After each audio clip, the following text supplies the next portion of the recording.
एमपीएससीने वयवारी संदर्भात विचारलेली प्रश्न व त्यांची सुंदर स्पष्टीकरणे। नमस्कार विद्यार्थी मित्रांनो, तर मी गणित गुरु, अंकगणित आणि बुद्धिमत्ता या पुस्तकांचा लेखक आहे आणि महाराष्ट्रातल्या नामांकित दुकानांमध्ये तसेच ऑनलाईन अमेझॉन वरती देखील ही पुस्तके उपलब्ध आहेत। तर या पुस्तकावरून मी आज व्हिडिओ बनवला आहे, स्पर्धा परीक्षेत आलेली वयवारी संदर्भातील उदाहरणे।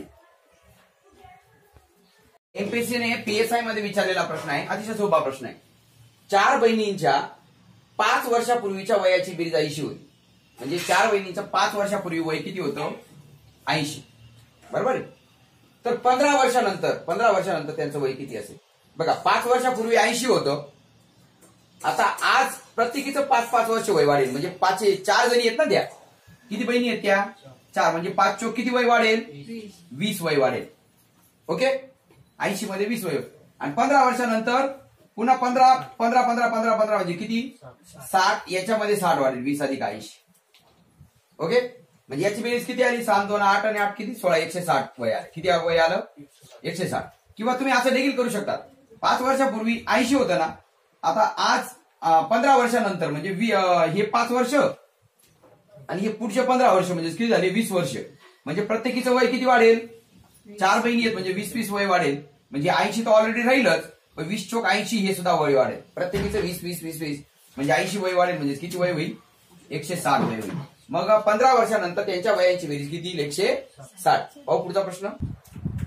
बघा, एमपीएससीच्या पीएसआय मध्ये विचारलेला प्रश्न आहे, अक्षय आणि अहमद यांच्या वयाच्या बेरजेची 4 पट 92 आहे। म्हणजे अक्षय आपण एक्स घेतला, अहमद वाय घेतला, यांच्या वयाची बेरजेची 4 पट, म्हणजे याला 4 ने गुणलं, याला 4 ने गुणलं, 4x अधिक 4y बरोबर 92 आहे।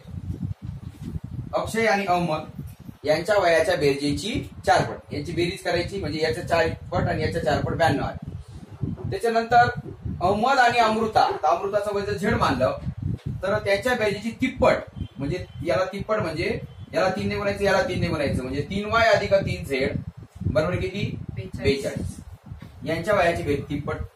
आता अमृताच्या वयाच्या 5 पट, अमृताच्या वयाच्या 5 पट म्हणजे 5z बरोबर काय? अक्षयच्या वयाची दुप्पट म्हणजे 2x। 5z बरोबर काय? 2x। आपण उत्तरामधून सुद्धा आपण याच्यामध्ये जाऊ शकतो। तर अहमदचं वय किती असं विचारले, समजा अहमदचं वय आपण 6 मानू, किंवा याच्यात समजा आपण 8 मानलं अहमदचं वय। अहमदचं वय किती मानलं? 8 मानलं। ओके, अहमदचं वय जर 8 मानलं तर अमृताचं वय किती? कारण 3y म्हणजे 3 गुणिले 8 अधिक 3z बरोबर किती? 42। म्हणजे 8 ते 24 इकडे वजा होईल, म्हणजे 3z बरोबर 42 वजा 24 म्हणजे किती? 12 4 गेला 8, 4 3 गेला 1 म्हणजे 18। पुन्हा 6 आणि x ने भागिले किती आलं? x बरोबर किती आलं? 7। x बरोबर किती आलं? 6, म्हणजे अमृताचं वय किती आलं? 6। ओके, पुन्हा एकदा चेक करू आपण। 3y म्हणजे 3 गुणिले 8 आणि 3z बरोबर किती? 42। 8 3 किती आलं? 24। 42 मधून 24 गेले, किती राहिले? 12 4 गेला 8 राहिले, आणि 4 3 गेला 1 राहिला। 3z बरोबर किती? 18 आलं। किती आलं? 3z बरोबर किती आलं? 18। मग 3 इकडे भागिले करायचा, म्हणजे 3 सखा 18, एक z बरोबर किती आलं? 6, म्हणजे z बरोबर 6। ओके, आता आपण अक्षयचं वय काढू। 4x अधिक, ही वाटल्यास पुसून टाकू, 4x अधिक 4y बरोबर किती? 92। आता याच्या वयाची आपल्याला माहिती आहे, 4 गुणिले 8 म्हणजे 4 8 32, 4x अधिक 32 बरोबर किती आलं? 92। 32 तिकडे मायनस करायचा, 92 वजा 32 किती आलं? 2 आता 2 गेला 0, 9 आता 3 गेला 6, म्हणजे पुन्हा 4 इकडे भागिले करायचा, म्हणजे किती आलं? 15। म्हणजे याचं वय किती आलं? 15। आता चेक करून पाहायचं, 15 8 आणि 6 याची उत्तर आली, समजा आपण 8 उत्तर घेतलं तर 5z म्हणजे 6 पंचे 30, हा 2x एवढा आहे का? म्हणजे 15 दुने 30 एवढा आहे, बरोबर आहे का नाही? म्हणजेच याची दुप्पट ही याच्या किती पट आहे? 5 पट आहे। म्हणजे 15 दुने 30 बरोबर 6 पंचे 30 येतो, म्हणजे अहमदचं वय किती आलं? 8 आलं। ऑप्शन वरून सुद्धा आपल्याला काढता येईल, किंवा या काय करायचं, इथं दोघं, इथं याला 3 ने गुणायचं म्हणजे 12y होऊन जाईल, याला 4 ने गुणायचं 12y कट करायचं, आणि पुन्हा याचं मायनस करून घ्यायचं, आणि जिथं 2x असेल तिथं 5z घ्यायचं, किंवा 5z च्या 2x वजा करून सुद्धा आपल्याला उत्तर काढता येऊ शकतो। कळलं का? बघा पुन्हा एकदा सांगतो, अहमदचं वय 8 वर्ष मानलं, 8 वर्ष मानलं तर 8ची तिप्पट, 8 त्रिक 24 आणि याची तिप्पट 3Z बरोबर 42 येतं. म्हणजे 24 42 मधून 24 वजा केले किती आलं? 18 आलं, बरोबर आहे ना. मग ते 18 याला 3 ने भागलं तर इथं आलं, याचं उत्तर आलं 6. म्हणजे झेड हा 6 आला, म्हणजे अमृताचं वय 6, अहमदचं 6 8 आलं. पुन्हा याचं आपल्याला दिलेलं आहे 4x, म्हणजे याची 4 पट आणि याची 4 पट, म्हणजे 8 चोक 32. 4x अधिक 32, 4x अधिक 32 बरोबर 92, म्हणजे हा 32 तिकडे वजा झाला. 92 वजा 32 बरोबर किती आलं? 60 आलं. x बरोबर 60 भागिले 4 बरोबर किती आलं? 15 आलं. याचं वय 15 आलं. आणि क्रायटेरिया काय दिले? 5Z, म्हणजे 6 35 बरोबर 2x, म्हणजे 15 2 30 एवढा आहे. म्हणजे याचं उत्तर किती आहे? 8 आहे. ओके, आपण याला काय करू? प्रॅक्टिकली घेऊन टाकू वाटल्यास. म्हणजे काय, अक्षय आणि अहमद यांच्या वयाच्या बेरजेची 4 पट 92 येतं. म्हणजे याचा x अधिक y ची जी 4 पट आहे, 4 पट किती आहे? 92 आहे. म्हणजे x अधिक y बरोबर किती आलं? 92 भागिले 4, म्हणजे किती आलं? 23 आलं. x अधिक y बरोबर किती आलं? 23. पहिला निकष. आता y अधिक z याची तिप्पट, म्हणजे 3y अधिक z याची तिप्पट किती आहे? 42 आहे. म्हणजे 3 इकडे भागिले गेला तर y अधिक z बरोबर किती? 14 आलं. y अधिक z बरोबर किती आलं? 14. कळलं का तुम्हाला? आणि अजून पुढचा निकष असा आहे, अमृताच्या वयाची 5 पट म्हणजे 5Z बरोबर काय? अक्षयच्या वयाची दुप्पट, म्हणजे 2x बरोबर किती? 5Z. 2x बरोबर किती? 5Z. हे 3 समीकरण तयार केले. कोणकोणते? x अधिक y, दोघांच्या वयाची बेरीज 23, या दोघांच्या वयाची बेरीज 14 आणि 2x बरोबर किती? 5Z आहे. मग आता x अधिक y बरोबर 23 आणि y अधिक z बरोबर किती? 14. यांची वजाबाकी करू. आता यांचं वजा चिन्ह होईल, म्हणजे y कट होईल, म्हणजे x वजा z बरोबर किती होईल? 23 मधून 14 गेले, 9 राहिले. x वजा z बरोबर किती राहिलं? 9 आलं. मग आता x ची किंमत किती? 2x. बघा, याला जर आपण 2 इकडे 2 ने गुणलं, तिकडे बी 2 ने गुणायचं, म्हणजे 2x वजा 2z बरोबर किती आलं? 18 आलं. 2x च्या ऐवजी काय घेऊ शकतो आपण? 5Z घेऊ शकतो. काय घेऊ शकतो? 5Z. म्हणजे 5Z बरोबर काय आलं? 5Z वजा 2Z बरोबर किती? 18. म्हणजे 3Z बरोबर किती? 18. आणि मग Z बरोबर किती आलं? 6. झेडचं वय किती आलं? 6. मग आता 6 मध्ये किती मिळवले म्हणजे 14 येईल? 6 मध्ये किती मिळवले म्हणजे 14 येईल? 8 मिळवले. म्हणजे वायचं वय किती आलं? 8 आलं. ओके, प्रॅक्टिकली देखील आपण सोडवलेलं आहे. पाहू. बघा, हा सुद्धा एमपीएससीने विचारलेला प्रश्न आहे. महेशचे वय सारंगच्या वयाच्या निमपट आहे. महेशचं वय सारंगच्या वयाच्या निमपट, म्हणजे सारंगचं 2x असेल तर याचं x असेल, म्हणजे निम्मी झालं का नाही? ओके, त्याच्या वडिलांचं आजचं वय 55 वर्ष आहे. वडिलांचं आजचं वय किती आहे? 55. 5 वर्षानंतर म्हणजे हे x अधिक 5 होईल, हे 2x अधिक 5 होईल आणि हे 55 अधिक 5 किती होईल? 7. ओके, काय म्हटले? 5 वर्षानंतर सारंगचे वय त्याच्या वडिलांच्या तत्कालीन वयापेक्षा 25 कमी असेल. सारंगचं वय वडिलांच्या वयापेक्षा 25 ने कमी असेल. म्हणजे 60 पेक्षा 25 कमी म्हणजे किती? 35. म्हणजे 2x अधिक 5 बरोबर किती? 35. हा 5 तिकडे वजा करायचा, म्हणजे 2x बरोबर किती झाली? 30. आणि x बरोबर किती झाली? 2 इकडे भागिले गेला, म्हणजे किती आलं? 15. मग महेशचं आजचं वय किती आलं? 15 आलं. कळलं का? पुन्हा एकदा समजून बघा. महेशचं वय सारंगच्या वयाच्या निम्मे. महेशचं वय सारंगच्या वयाच्या निम्मे. मग सारंगचं दुप्पट करून घ्यायचं 2x आणि याचं निम्मे करायचं 1 आलं. तर वडिलांचं वय 55 वर्ष, आजचं वडिलांचं वय 55, मग वडिलांचं आजचं वय 55. आता 5 वर्षानंतर म्हटलं की मग हे x अधिक 5 2x अधिक 5 55 अधिक 5 60 झालं. ओके, तर आता 5 वर्षानंतर सारंगचं वय म्हणजे 2x अधिक 5 ही वडिलांच्या वयाच्या 25 कमी, म्हणजे 60 पेक्षा 25 कमी म्हणजे किती? 35. हा अधिक 5 इकडे वजा करायचा, 35 वजा 5 30 आलं. 2 इकडे भागिले केला किती आलं? 15 आलं. मग महेशचा आज किती? 15 वर्ष वय असेल. पाहू पुढचा प्रश्न. बघा, प्रश्न विचारलेला आहे एमपीएससी मध्ये पीएसआयच्या परीक्षेत. मुलाच्या व मुलाच्या वडिलांच्या वयाच्या बेरजे इतकं आज मुलाच्या आजीचं वय. मुलाचं वय आपण x मानलं आणि वडिलांचं वय दिलेलं आहे आज 48 वर्ष. मग वडिलांचं वय 48 आहे. मुलाचं आणि मुलाच्या वडिलांच्या वया इतकं आजीचं वय म्हणजे x अधिक 48. आजी आजोबापेक्षा 5 वर्षांनी लहान आहे, म्हणजे x आजोबा 5 वर्षांनी मोठे. आजी लहान आहे म्हणजे आजोबा 5 वर्षांनी मोठे.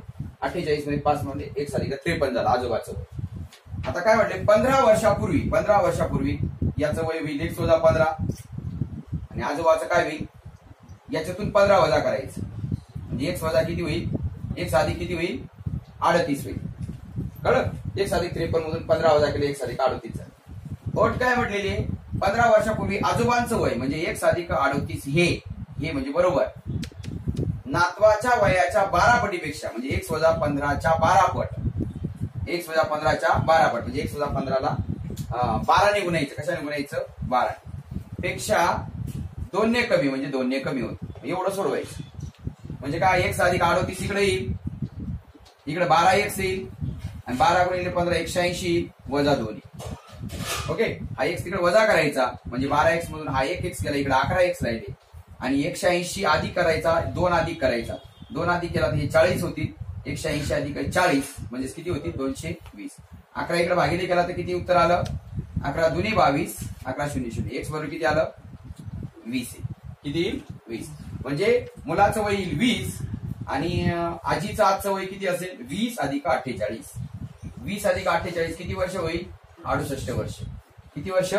68. पुन्हा एकदा समजून दे बघा. मुलाचं आजचं वय x, वडिलांचं आजचं वय 48, दोघांच्या वया इतकं आजीचं आजचं वय आहे. आजी आजोबांपेक्षा 5 वर्षांनी लहान आहे म्हणजे आजोबा 5 वर्षांनी मोठे आहेत म्हणजे 1+53 वय झालं. मग आता 15 वर्षापूर्वी मुलाचं वय होतं म्हणजे नातवाचं वय 1+15 होतं, आजोबाचं 15 मायनस केलं 1+38 होते. पण 1+38 हे नातवाच्या वयाच्या म्हणजे 1+15च्या 12 पट पेक्षा 2 ने कमी म्हणजे 12 गुणिले 12x 12 गुणिले 15 180 वजा 2. आता हा 1x इकडे वजा केला, 12x मध्ये 1x केला 11x आला.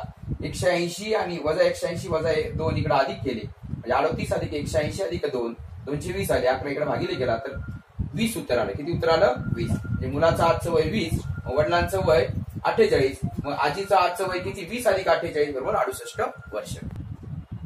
आता बघा रेल्वेचा 2019चा प्रश्न आहे ग्रुप डी चा. 20 वर्षापूर्वी लुसी ही बनीपेक्षा 4 पटीने मोठी होती. 20 वर्षापूर्वी लुसी ही बनीपेक्षा 4 पटीने मोठी म्हणजे बनी x घेतली ही किती येईल? 4x घेतली म्हणजे आज किती वय आलं? हे 4x अधिक 20 आणि याचं काय? बनीचं किती? 1 अधिक 20. कळलं का तुम्हाला? 20 वर्षापूर्वी लुसी ही बनीपेक्षा 4 पटीने मोठी होती म्हणजे आज त्याचं वय 4x अधिक 20 1 अधिक 20. त्यांच्या सध्याच्या वयाची बेरीज म्हणजे 4x अधिक 20 आणि 1 अधिक 20 यांची बेरीज किती आहे? 95. 4x अधिक 20 आणि 1 अधिक 20 यांची बेरीज 95.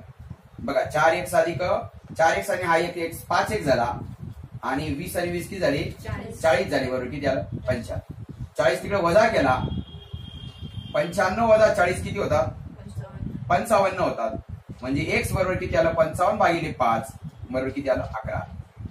मग आज आपल्याला काय विचारलंय? बनीचं सध्याचं वय. बनीचं सध्याचं 1 अधिक 20 1 अधिक 20 बरोबर 11 अधिक 20 बरोबर किती? 31 वर्ष. कोणाचं वय? बनीचं वय. बनीचे वय. पुन्हा एकदा समजून बघा. बनीचं लुसीचं आजचं वय बनीच्या वयाच्या 4 पट म्हणजे 4 पट 4x आलं. 20 वर्षापूर्वीच आहे.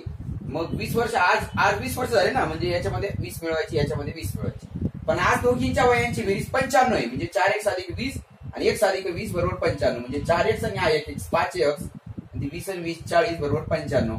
अधिक 40 तिकडे वजा केला 55 आलं. 5 इकडे भागिले गेला तर 11 आलं. आज आपल्याला कोणाचं वय विचारलं? बनीचं सध्याचं वय. बनीचं सध्याचं वय 1 अधिक 20 1 अधिक 20 म्हणजे x बरोबर 11 आलं. 11 अधिक 20 बरोबर किती? 31 वर्ष. पुढचा प्रश्न बघा. एवढा मोठा प्रश्न एमपीएससीने विचारलेला. काही सेकंदात उत्तर निघतं बघा. राहुलच्या आजचं वय त्याच्या वडिलांच्या आजच्या वयाच्या 1/3 पट आहे. म्हणजे राहुलचं वय 1 असेल तर वडिलांचं वय त्याच्या तिप्पट म्हणजे 3 वर्ष असेल. राहुलचं आजचं वय दिलंय 13 वर्ष. राहुलचं आजचं वय किती? 13 म्हणजे वडिलांचं वय किती? 39. राहुलच्या वयाच्या तिप्पट झालं का नाही? आणि हे 1/3 आलं. लक्षात ठेवायचं. ही राहुलचं वय 1 असेल तर वडिलांचं वय 3 असेल. राहुलचं वय 13 असेल तर वडिलांचं वय 13 गुणिले 3 39 असेल. ओके. राहुलच्या आईचं त्याच्या वडिलांपेक्षा वयाच्या 5 वर्षांनी कमी म्हणजे 39 5 किती? 34 म्हणजे आईचं आजचं वय किती? 34. आपल्या राहुलच्या जन्मावेळी त्याचं वय किती? म्हणजे 13 वर्ष मायनस करायचे. 34 मधून 13 गेले. 4 3 गेले 3 गेले म्हणजेच किती? आईचे वय केव्हा? राहुलच्या जन्मावेळी. तेव्हा राहुलच्या जन्मावेळी म्हणजे राहुलचं वय किती असेल? 0 आहे की नाही? राहुलच्या जन्मावेळी आईचं वय किती असेल? 21 वर्ष असेल. कळलं? पुन्हा एकदा समजा बघा. राहुलचं आजचं वय त्याच्या वडिलांच्या वयाच्या 103 आहे. राहुलच्या आईचं वय त्याच्या वडिलांच्या वयापेक्षा 5 वर्षांनी कमी आहे. राहुलचे आजचे वय 13 वर्ष असते. राहुलच्या आईचं त्याच्या जन्मावेळी वय किती? मग आता राहुलचं वय आज 13 घेतलं आणि राहुलचं वय त्याच्या वडिलांच्या 1/3 आहे. म्हणजे 13 असेल तर मग वडिलांचं वय तिप्पट असेल, म्हणजे त्यात 39 असेल. आणि राहुलची आई वडिलांपेक्षा 5 वर्षांनी लहान, म्हणजे ही 34 वर्षाची. आणि राहुलच्या आईचं राहुलच्या जन्मावेळी वय म्हणजे 34 वजा 13 म्हणजे किती असेल? 21 असेल. राहुलचं जन्मावेळी आईचं वय किती असेल? 21 वर्ष असेल. बघा 5 वर्ष आधी ए व बी चे सरासरी वय 15 वर्ष होते. 5 वर्षापूर्वी घेतलं, आज घेतलं आणि 10 वर्षानंतर तेही घेतला. 5 वर्षापूर्वी ए अधिक बी यांची सरासरी किती होतं? 15. म्हणजे सरासरी 15 म्हणजे याचं बी 15 आणि याचं 15 अशा अंदाजे मारायचे. 15 15 किती? 30. ए अधिक बी बरोबर किती? 30. हे कधी? 5 वर्षापूर्वी. 5 वर्षापूर्वी बरं का. 5 वर्षापूर्वी ए अधिक बी 30. आज किती असेल ए अधिक बी? आज ए अधिक बी दोघांचं 5-5 वर्ष वय वाढेल ना. याचं ए अधिक 5 होईल, याचं बी अधिक 5 होईल. म्हणजे ए अधिक म्हणजे 30 अधिक 10 किती होईल? 40. आज ए अधिक बी किती होईल? 40. हे कळलं का? 5 वर्ष आधी ए अधिक ए व बी चं सरासरी 15 म्हणजे ए अधिक बी 30 होतं. हे कळलं? मग आता आज किती आहे? दोघांचं वय किती असेल? आज दोघांमध्ये 5-5 वाढवले म्हणजे ए अधिक बी अधिक 10 बरोबर किती? 40 झालं. ओके. बर आता काय म्हटलं? एबीसी ची सरासरी आज एबीसी ची सरासरी किती आहे? 60 आहे. म्हणजे ए अधिक 5. बरं आज किती आहे? ए अधिक बी बरोबर 40 आहे. मग ए अधिक बी अधिक सी बरोबर किती असेल? 60 असेल. 60 कसं काय सांगा बरं? एबीसी ची सरासरी 20 आहे का नाही? याची 20 याची 20 याची 20 म्हणायची किती आहे? 60 आहे. मग एबीसी ची सरासरी 60 आहे आणि ए आणि बी ची बेरीज किती आहे? 40. मग ए बी याची बेरीज जर समजा 40 घेतली, मग 40 अधिक सी बरोबर 60 म्हणजे सी बरोबर किती आलं? 60 वजा 40 बरोबर किती आलं? 20 आलं. म्हणजे आज सीचं वय किती आलं? 20 वर्ष. आणि 10 वर्षानंतर 20 अधिक 10 किती येईल? 30 वर्ष येईल. कळलं का तुम्हाला? बघा ए आणि बी यांचे आजचं वय सरासरी 15 आहे. म्हणजे 15-15 30 घेतलं 5 वर्षापूर्वी. मग आज किती आहे? दोघांमध्ये 5-5 ऍड होईल म्हणजे 30 मध्ये 5 आणि 5 ऍड झालं म्हणजे 40 झालं. आज दोघांच्या वयांची बेरीज 40 आहे. तिघांच्या वयांची आजची सरासरी 20 आहे. म्हणजे 20-20-20 असं धरलं तर तिघांच्या वयांची बेरीज 60 आहे. पण या दोघांच्या वयांची बेरीज आपल्याला माहिती आहे 40. या दोघांच्या वयांची बेरीज 40 अधिक सी बरोबर 60. 40 वजा केला तर सी किती आला? 20 आला. मग सीचं आजचं वय 20 आहे. मग 10 वर्षानंतर सीचं वय किती? 30 वर्ष असेल. ओके. एमपीएससीने विचारलेला प्रश्न एसटीआय मध्ये. पाहू पुढचा प्रश्न. बघा दिव्या, राजा, बानू आणि मीता यांचं सरासरी वय 5 वर्षे. सरासरी 5 म्हणजे प्रत्येकाचं 5-5 धरू. 5-5-5-5 म्हणजे किती वर्ष वय होईल? 20 वर्ष. राजाचं वय 2 वर्ष आहे. बानू 6 वर्षाची आणि मीता 7 वर्षाची. मग आता यावरून दिव्याचं वय किती येईल? 7 2 8 आणि 7 15. 15 याच्यातून वजा करायचे म्हणजे दिव्याचं वय किती आलं? 5 वर्ष. डायरेक्ट किती लिहून टाकतो? दिव्याचं वय 5 वर्ष. कळलं का तुम्हाला? चारींच्या वयाची बेरीज किती? 20. चारींच्या वयातून या तिघांच्या वयाचं मायनस करायचे किती आलं? 5 आलं. आता काय पुढे काय म्हटलंय? दिव्या तिची चुलत बहीण प्रीती, सॉरी दिव्या तिची चुलत बहीण कोणती? नैना. नैनाचा भाऊ कोणता? निशी. तिची दुसरी चुलत बहीण प्रीती. तिचा जुळा भाऊ म्हणजे प्रीतीचा जुळा भाऊ. प्रीतीचा जुळा भाऊ कोणता? सौम्य. लक्षात ठेवा. याचा जुळा भाऊ म्हणजे प्रीतीचा आणि याचं वय प्रीतीचा आणि सौम्याचं वय सारखंच असेल. तिचा धाकटा भाऊ गुड्डू. तिचा धाकटा भाऊ गुड्डू यांचा सरासरी वय 10 वर्षे. म्हणजे 10-10-10-10-10-10 म्हणजे सगळं वय किती होईल? 60 वर्ष. सरासरी वय 10 म्हटलं की प्रत्येकाचं 10-10 मानून घ्यायचं. 60 वर्ष झालं. निशीचं वय 18 वर्षे. निशीचं वय किती आहे? 18. दिव्याचं किती आहे? 5. त्याच्यानंतर निशीचं वय 18 वर्ष. प्रीती 6 वर्षाची. प्रीती किती वर्षाची? 6 वर्षाची. गुड्डू वर्षाचा आहे. गुड्डू 1 वर्ष. आता प्रीतीचा जुळा भाऊ हा सुद्धा किती वर्षाचा असेल? 6. हे सगळ्यांचे वय दिलेले. फक्त कोणाचं वय राहिलेले? नैनाचं. मग आता हे सगळ्यांच्या वयांची बेरीज कोणा एकूण वयामधून काय करायची? 60 मधून वजा करायची. मग आता सगळ्यांची बेरीज करा. 6 आणि 1 7 आणि 6 13. 13 आणि 18 किती झाले? 31 आणि 5 किती झाले? 36. मग 36 ही सगळ्यांच्या वयांची बेरीज 36 त्याच्यातून वजा करायची. 60 मधून 36 गेले, किती राहिले? 24. म्हणजे 24 कोणाचं वय असेल? नयनाचं वय असेल. बघा, दिव्या, राजा, बानो, मिता यांचं सरासरी म्हणजे 5 आहे. म्हणजे 5 5 5 5 म्हणजे 20 धरलं आपण. राजाचं 2, बानोचं 6, मिताचं 7 या तिघांच्या वयांची बेरीज 20 मधून वजा केली तर 5 दिव्याचं वय आलं.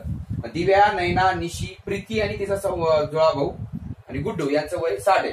गुड्डूचं वय 1 वर्ष, प्रीतीचं वय 6 वर्ष म्हणजे तिच्या जुळ्या भावाचं 6 वर्ष, निशीचं वय 18 वर्ष, दिव्याचं आपण काढलेले 5 वर्ष. मग सगळ्यांची बेरीज केली. 6 12 आणि 13 आणि 18, 18 10 28 19 30 31 झाले. 31 आणि 5 36 झाले. हे 36 या 5 बेरीज त्याच्यात वजा केली. 60 मधून 36 गेले. 24 वर्ष हे एकट्या कोणाचं वय आहे? नयनाचं वय. पाहूया एमपीएससी AS ला विचारलेला प्रश्न आहे. पाहूया पुढचा प्रश्न. एमपीएससीने विचारलेला प्रश्न 6 वर्षापूर्वी बापाचं वय मुलाच्या वयाच्या 5 पट होतं. म्हणजे 6 वर्षापूर्वी मुलाचं वय जर X मानलं तर बापाचं वय किती? 5 पट म्हणजे 5X असेल. हे कळलं का? म्हणजे आज मुलाचं वय किती? X अधिक 6, बापाचं किती? 5X अधिक 6. हे कळलं? 4 वर्षांनी म्हणजे आता 4 वर्षांनी म्हणजे X अधिक 6 मध्ये 4 मिळवले, X अधिक 10 होईल. बापाचं 5X अधिक 10. 4 वर्षांनी बापाचं वय मुलाच्या वयाच्या तिप्पट होईल. म्हणजे मुलाचं जे वय याच्या तिप्पट कोणाचं वय होईल? बापाचं वय होईल. म्हणजे याला 3 ने गुणायचं म्हणजे काय? 3X आलं. यालाही 3 ने गुणायचं 30 आलं. बरोबर काय? 5X अधिक 10. हे समीकरण सोडून घ्या. ह्या 3X तिकडे 5X मधून वजा केलं तर किती येईल? 2X. हा 10 इकडे वजा केला तर किती आलं? 20 आलं. म्हणजे X बरोबर किती? 2 इकडे भागिले केला तर किती आलं? 10. X बरोबर किती आलं? 10. म्हणजे आज मुलाचं वय 10 आहे, वडिलांचं वय किती आहे? 50. म्हणजे 6 वर्षापूर्वीच. आणि आज किती आहे? X अधिक म्हणजे 10 अधिक 6 म्हणजे किती आहे? 16 आहे. आणि इथं 50 अधिक 6 म्हणजे किती आहे? 56. 50 अधिक 6 बरोबर किती आहे? 56. आता किती वर्षांनी बापाचं वय मुलाच्या वयाच्या दुप्पट होईल? आता 4 वर्षांनी किती होईल? हे 20 होईल, याचं 60 होईल म्हणजे तिप्पट होईल. आपल्याला तिप्पट नाही सांगितलं, दुप्पट सांगितलं. आता समजा 16 मध्ये समजा 24 मिळवा. 16 मध्ये 24 मिळवते किती होईल? हे 40 होईल. आणि 56 मध्ये 40 मिळवते किती होईल? 56 मध्ये 24 मिळवते किती होईल? 80 होईल. म्हणजे मुलाचं वयाच्या दुप्पट वडिलांचं वय होऊन जाईल. म्हणजे आणखी किती वर्षांनी होईल मग? 24 वर्षांनी. किती वर्षांनी? 24 वर्षांनी. आणखी 24 वर्षांनी वडिलांचं वय 80 होईल आणि मुलाचं वय 40 होईल. म्हणजे मुलाच्या वयाच्या दुप्पट कोणाचं वय होईल? वडिलांचं वय. पुन्हा एकदा समजून बघा. 6 वर्षापूर्वी बापाचं वय मुलाच्या वयाच्या 5 पट होते. 6 वर्षापूर्वी मुलाचं वय X आणि बापाचं वय 5X. हे कळलं का तुम्हाला? X आणि 5X. ओके. आता काय करायचं? आता मग 6 वर्षापूर्वी X आणि 5X होतं. मग आज किती आहे? दोघांमध्ये 6 मिळवायचे. X अधिक 6 आणि 5X अधिक 6. आणि अजून 4 वर्षांनी म्हणजे याच्यामध्ये 4 मिळवायचे. X अधिक 6 अधिक 4 म्हणजे X अधिक 10 आलं. आणि 5X अधिक 6 अधिक 4 म्हणजे 5X अधिक 10 आलं. आणखी 4 वर्षांनी काय म्हटलं? मुलाच्या वयाच्या तिप्पट म्हणजे याला जर 3 ने गुणलं तर वडिलांचं वय मिळेल असं म्हटलेलं आहे. 3 गुणिले X, 3X 3 गुणिले 10 30 आलं. बरोबर 5X अधिक 10. 3X इकडे वजा केला, 5X मधून 2X आले. 10 इकडे वजा केला 20 आलं. 2 इकडे भागिले केला 10 आलं. X बरोबर किती? 10. म्हणजे 6 वर्षापूर्वी मुलाचं वय 10 वर्ष होतं आणि बापाचं वय 10 50 वर्ष होतं. आता आज दोघांच्या वयामध्ये 6 6 मिळवले तर हे 10 6 16 झाले आणि वडिलांचं वय किती झाले? 56 झाले. आता 56 मध्ये जर समजा याच्यामध्ये जर समजा आपण 24 मिळवले, याचं वय 40 होईल मुलाचं. यांचं वय किती होईल? 80 होईल. म्हणजे 40च्या दुप्पट 80 होईल. म्हणजे अजून 24 वर्षांनी आज यांचं वय 16 आणि 56 आहे. आज माझं वय 56 आहे आणि माझं वय 16 आहे आणि माझ्या वडिलांचं वय 56 आहे. तर अजून 24 वर्षांनी माझं वय 40 वर्ष होऊन जाईल आणि वडिलांचं वय 80 होऊन जाईल. म्हणजे माझ्या वडिलांचं वय माझ्या दुप्पट होऊन जाईल. म्हणजे अजून किती वर्षांनी? 24 वर्षांनी. ओके. बघा एमपीएससीचा आजचा जो कंबाईनचा पेपर आहे, या कंबाईनच्या पेपरमध्ये हे वयवारीचं उदाहरण विचारलेलं आहे. अतिशय सोपा प्रश्न आहे बघा. अजय आणि विकास यांच्या वयांचं गुणोत्तर 3:11 आहे. अजय आणि कोण? विकास. यांच्या वयांचं गुणोत्तर किती? 3:11 आहे. म्हणजे हे जर 11X असेल तर हे किती असेल? 3X असेल. ओके. 3:11 म्हणजे 3X 11X. मीनाच्या वयापेक्षा 12 वर्ष विकासचं लहान आहे. मीनाचं वय 7 वर्षांनी 85 वर्ष होईल. मीनाचं वय 7 वर्षांनी किती होईल? 85. म्हणजे 85 मधून 7 कमी करा. म्हणजे आज किती वय होईल? 85 मधून 7 कमी गेले किती? मीनाचं आजचं वय किती? 78. मीनाचं आजचं वय 78. ही 7 वर्षांनी किती होईल तिचं?